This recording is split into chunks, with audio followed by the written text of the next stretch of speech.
Hello everybody, I would just like to make a quick note about my recording speed for this episode. So this episode hasn't been in a timely manner or whatever, so it's taken me a while to record because unfortunately replay mod is not quite out, and with all the farms and stuff that I built I can't really do any time lapses or whatever, so if you notice this is quite a short video. But also just the time it took for me to make all these farms and stuff just took me a while. So I hope that all of you appreciate this little bit of a shorter episode with a lot of progress. So I will hope you enjoy and carry on with the video. Hello everybody, welcome back to another Minecraft video. Today is episode 9 of Holmgard, and as you can see here in my offhand, I have a totem of undying.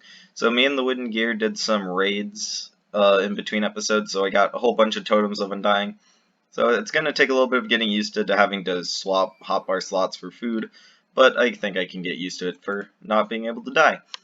So, then also from a bunch of my older videos, apparently I had Optifine, or in Optifine, I had shadows turned off and also smooth lighting. So I turned both of them on, and oh boy, does everything look a lot better. You can actually, like, see the detail and stuff that I put into this, and I think it just looks 100% better. So yeah, otherwise, as I said in the last episode, getting all those villagers for an iron farm. So I guess right off in the video, let's go build an iron farm.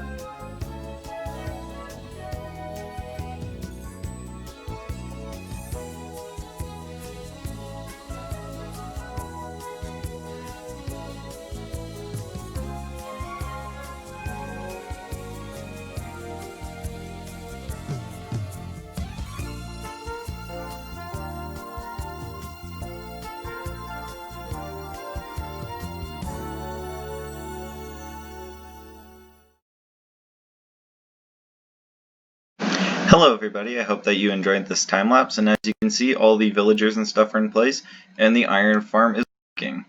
So yep, the zombies up there moving around. Let's see if any iron golems spawn. Sometimes they do, sometimes they don't. It's just how iron farms work, but yeah, so he's been going around generating iron. If I can get one to spawn, that would be great. Oh well. So, down here, I've been doing some AFKing, and I have a bunch of iron. I've already thrown out a bunch of the poppies and stuff, but all of these chests all the way down there are full, so we have plenty of iron. And also, in the meantime, I have done a couple of things in the nether. And over here in the nether, I have done a couple renovations. So I have soul speed on my boots, and instead of having to like ender pearl and walk in elytra there, I can just run on the soul sand and be super speedy and stuff. And I also added another portal, quad spider spawner. So I found this at the beginning of the season, I guess, and I haven't really done anything with it yet. But as you can see in here, I have an area that I've dug out. Apparently there's a pigman here, so I'll just have a couple of resources and stuff, and I just flattened all the walls and made it look nice.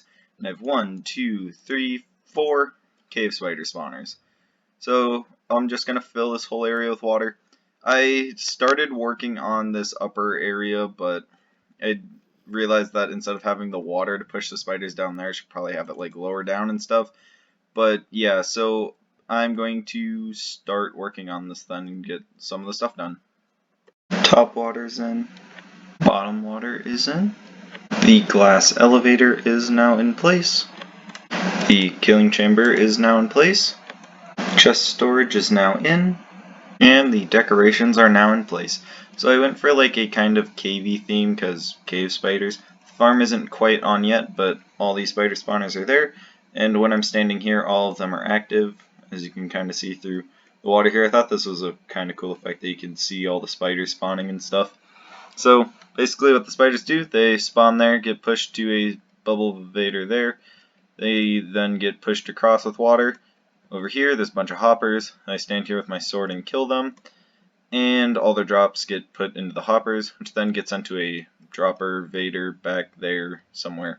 And then hoppers put it together into these chests and stuff, and I just decorated it with a bunch of stairs, slabs, stone, andesite, and cobblestone. And yeah, just a couple lanterns to light the place up. Anywhere that was light level 7 or below, I put carpets down, and I had some extras, and just so it's not... This is the only place that I had that, but just so like it looks good all over the place, I just threw in a couple more carpets just to cover things up.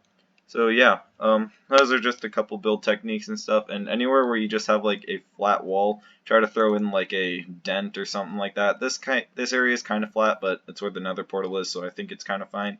And yeah, the rest of it looks pretty good. And then I just went with like a little bit of a wood theme for here, because I don't know, I needed some trapdoors to hide the hoppers, and I couldn't really think of a good way to do a cave for that, so that's what I did for that.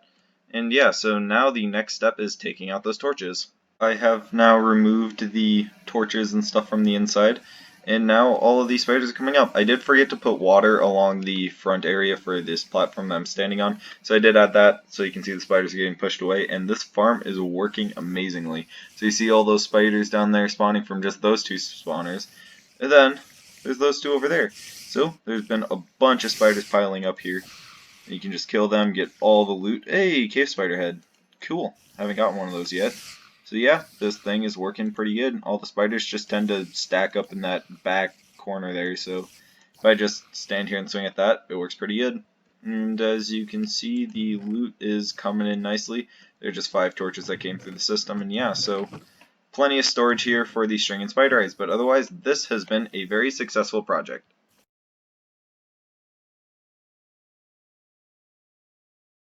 Now that the spider spawner is done, it's time to move on to our next task.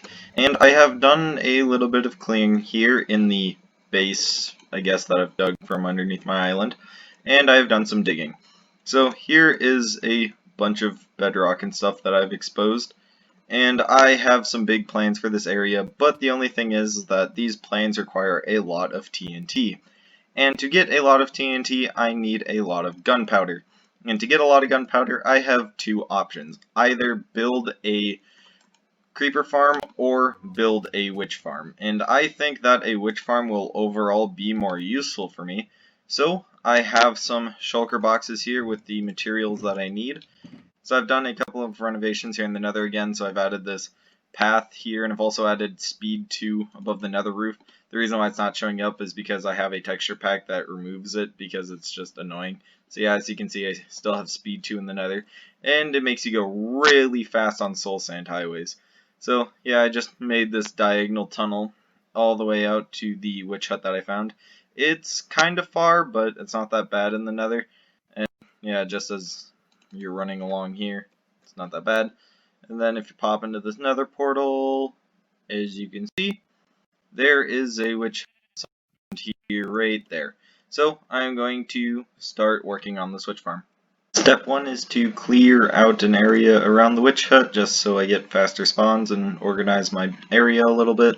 Then you clear out the witch hut and build in your spawning layers. Then some redstone and flying machines. Decorations and bubble vaders are now in. The massive roof, water elevator, and drop chute is now in place. All of the redstone for the upper area is now complete. So up here is just the killing platform, so I stand here and actually kill the witches. I could either have it so they take damage automatically, or I could just have it so it's pure looting mode. Just by flicking this lever, it switches back and forth. Pick up my redstone box before I lose that. Then down here is just a storage system area thing. So here are just a bunch of item sorters. So this first one I've set to redstone, then the rest of them are just going to fill in when I get the stuff. Then anything else just gets thrown into lava. And yeah, so I have a bunch of storage for that, and it's pretty sweet. I have my nether portal up here, so it's already linked up. I did a bunch of cleaning up down there and stuff, and now all I need is an on and off switch. So the on and off switch is now in. That's what this massive slime stone pillar is. Basically I just flick this lever up and down and it turns the farm on and off. And as you can see, here's just the place where I stand to go AFK. And a bunch of witches have built up. So all I have to do is turn on my AFK clicker and they will be killed. So this has been a successful project. And as you can see in the quickly there, I got a witch head, so yeah, I can get witch heads from this. Glowstone, gunpowder, redstone, and all that fun stuff. So yep, this was a very successful project. Welcome everybody to the glorious shopping district. As you can see, it's a bit empty, and it's also night time. So we're going to fix at least one of those things for now. And of course, with me just building a witch farm, and witch farms produce a lot of useful things that people might want, and I have way too much for just me. So I think I'm going to make a shop. And I say that that area up on the hill right there looks pretty good for a shop. So I guess I will get building. What do I see over there poking above the hill? But a witch head. So it's kind of weird and stuff, but I couldn't really think of any better block to use besides gray concrete. White terracotta just looked a little too weird, and gray concrete fit best. I used like gray terracotta for the cheeks because they have like that little bit lighter cheeks, but I don't know. It works, I guess. It works. So there isn't really anything on it yet, and if I just like look on the inside, it's just a dark void of nothing. Should change out the floor and stuff in here. But otherwise, yeah, so I will have an entrance to this thing. It's going to be some fancy redstone by pushing the wart on her nose. And yeah, I will get that wired up right now. I am back with a lot of progress completed. So as you can see here, if I just walk up to the witch, press the nose, you can fall through, put some slime blocks underneath the carpet. I think this is a pretty funny entrance that nobody will really expect. So yeah, then I just have glowstone underneath this carpet, bubble vader into the actual shop itself. Here, I just have an ender chest and stuff, and then here's where I can put all the goodies and stuff, redstone, gunpowder, stuff like that. And then here, I just have a button on a pulse extender that just opens up this door, and you can walk right out. And I think it's pretty cool, and also it's pretty like nice and speedy once you know what you're doing, because you can just immediately get in to the shop. It's not that bad. And yeah, it's pretty cool. So yeah, then I can put all the stock in here, and it'll be pretty good. So I would say that now this witch farm has been a success and a half, I guess, because now I'm getting diamonds out of it. Now that the shop is finally done, I added a tiny little sign, psst, push the nose. So if you stand here, push the nose, you fall through the ground, walk forward, up the bubble vader, I showed you all this. And now I have added some stock and pricing. So gunpowder I'm selling for 2 stacks per diamond, redstone dust 3 stacks per diamond, and glowstone dust 4 stacks per diamond. And so up here I have a full double chest of glowstone dust. The rest of these are empty, but that's all I was able to bring over. I have a full double chest of redstone dust, and then I have a double chest and a bit of gunpowder. Gunpowder is the main thing I'm expecting to sell, and glowstone dust as well. But as you can see over here on the Wooden Gears new shop boat thing, he is also selling redstone dust for 2 stacks of redstone dust for 1 diamond. So I kind of undercut him a bit to see if I could get any profits, but I don't know, I'm not really expecting to sell any of that. So yeah, otherwise this episode was a pretty good success. Sorry that it took so long to make and stuff. I've been busy lately, and also the realm has been off and on for some reason. It just won't let us join sometimes, so we had like a good couple days of it not being up. So yeah, that'll happen, but I hope you all enjoyed watching, and I will see you all in the next episode.